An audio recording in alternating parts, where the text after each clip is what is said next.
All right, so I'm here with Matt Gagner from Advantage Enterprises. What do we got here, Matt? All right, this is the latest Minotaur. It's the DL550 Caterpillar. This is a new track machine. They're calling it a hybrid. It can be a bulldozer and it can be a skid steer as well. I think with the bucket on it, without the ripper on the back, I think it's about 16,500 operating pounds. I don't know if it adds some with the dozer or not, but this is a pretty cool machine. It's got the steel tracks, 14-inch wide. It's got the high track system on it. It's pretty cool. And then if you get into the cab and all the creature comforts inside, I mean, this thing has codes for anybody. It's got, you can adjust anything to the way you want it. You can adjust your settings on the flow. The technology inside the cab is as impressive as the outside. It's a pretty cool unit. I went to the Con Expo in Las Vegas this year, and I was kind of looking for it, and I found it. And the people from Case reached out to me and they said, "Hey, you want to try it?" And I said, "Of course I want to try it. Send it." And so they did. And I was actually I was in between maybe getting a skid steer or I wanted to try this, and I kind of thought this was going to be over the top insane for my residential work, so I was kind of shying away from it. So I says, "No, send me a skid steer. I want to try out a skid steer." And then I called him and I said, "You know what? I'm going to change my mind. I want the Minotaur instead." And he said, "I'll bring you both." So if you look behind you, Casey, I got another unit right there too. It's the Case Minotaur DL550. And although they're a similar machine, they are completely different. This operates like a track skid steer. It's brand new. A lot of the functions inside the screen are the same as that, but you couldn't say that's a skid steer and that's a skid steer. They're just completely opposite animals. I'll give you an example. The rubber tracks right now, I'm on asphalt. This thing's pushing smooth. I'm able to make my move. That thing with the grouses, it's got the single grouses on it. You're hopping and it's just not a very comfortable, it is not designed for asphalt whatsoever with that track on it. So right now I'm just cleaning up my pile here a little bit, and yeah, I got the rubber track down and the thing's mint. But I did make a road up at the top of my pile up there.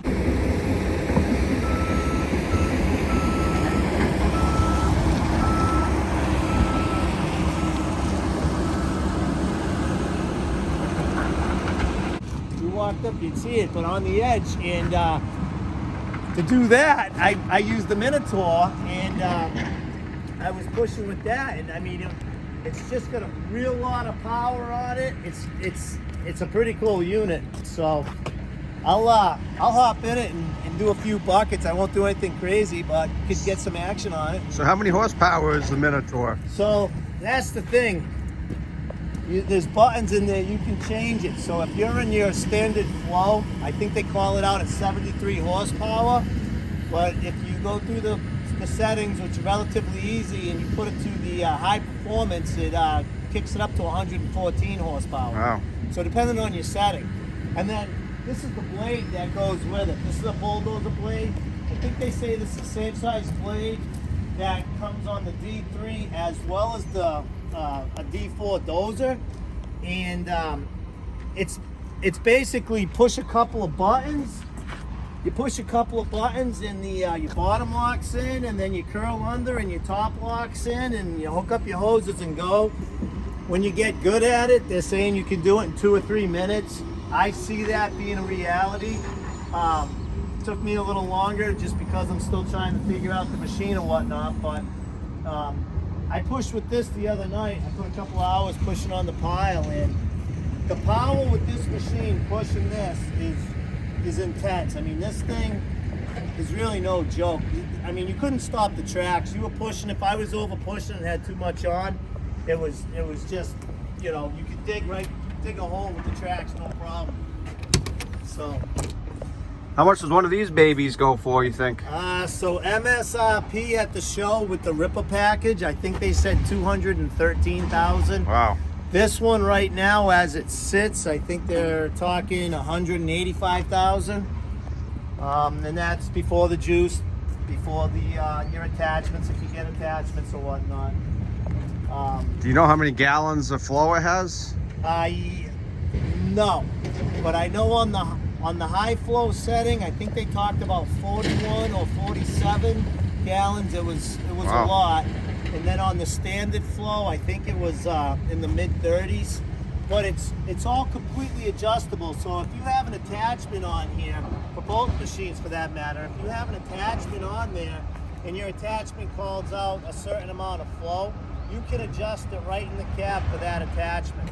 And you have a user number if you wanted to. So you could be user number 004 if you were going to be brush hogging, or if you're going to be doing cold planing with a different attachment, it's a different flow, you'd be user number 005 for your cold planer. You set it up one time, it's relatively easy, and then the flow that matches your attachment is right there for you. So do you see one of these in your future? I don't know.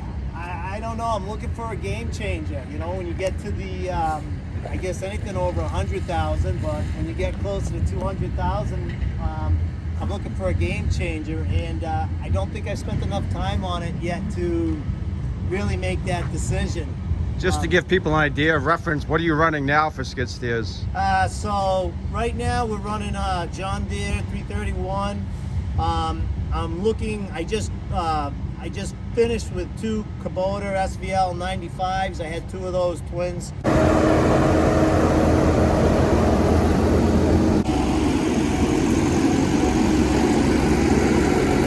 Those went back in January, and that's what I'm kind of trying to replace right now. And that's pretty much what I've been running. I haven't done much in the Bobcat world, and you know, the thing with me is the Case dealer just hasn't been close by. The network in Case has been, you know, hours away or 45 minutes or more or whatever. And my local Deere dealer is right up the street, so it was just easy for convenience, everything to go from my John Deere dealer because it's like 5 minutes away. And but you know, things aren't cheap, man. You gotta dollars are dollars, and if you're gonna drive an extra hour to save some money, I don't know. But that's why I'm considering changing colors. Yeah. The big thing for me was this is the biggest skid steer on the market right now. I mean, this thing is an awesome skid steer. I just don't know if it's for me. I think it's over the top for a lot of the residential stuff. I mean, I don't know yet. I still need more time on it to make a call on that. I hear you. You want to show us in action? Yeah, I'll show you a little action on it. Grab a couple of buckets and do a little action.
quiet when it starts up, huh?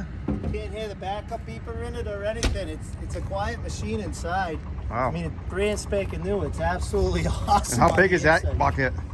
This one's 1.25 yards. I heard word on the street is the tooth bucket that you can get with it might be closer to the 2-yard mark. Oh. This thing, I just showed you the high lift on it. This thing, the high lift would fill a rock truck. It would go over the top of a dump truck, 10-wheeler, tri-axle and all that.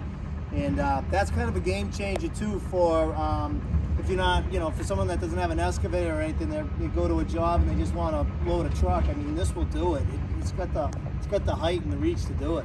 So It's a pretty impressive machine. it's pretty impressive, yeah. I'm on the fence. We'll have to do the next video, Casey, and find out if we ended up with it or what the end result is. Well, thank you for showing it to us. Yeah, no problem.